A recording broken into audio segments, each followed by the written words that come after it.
So hello, I'm Gage Crum, an associate professor in the USC Stem Cell Center at the School of Medicine. And I'd like to introduce a new course, Meds 380, Stem Cells Factor Fiction.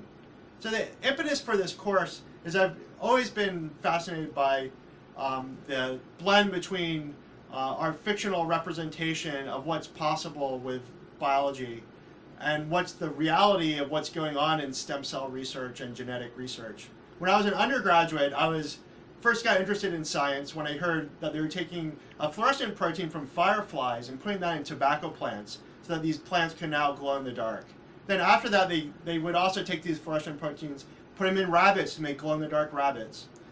And so I think it just opens up a whole bunch of issues, both for how we can improve human health, but also potentially crazy things that could happen tens or 100 years in the future.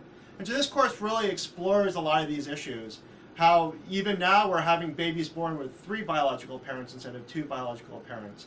How we're able to regrow or potentially regrow body parts. And so what this course does is it takes some of the visionary literature and movies, such as we discussed Gattaca and some older films and some works by Philip K. Dick and Margaret Atwood, who really envision what might be the future of this biological revolution. And then we go into the kind of the nuts and bolts and the science behind it and what is really possible with stem cell technology and genetic engineering today, and what might be possible far off in the future, where we're not taking cells and using them to regrow body parts, but we're making our own cells. So we're synthesizing own synthetic life forms or synthetic body parts. So really this is a bit of a mad scientist type of course where we go through some real science, but also just be really creative in thinking of what's the future of science.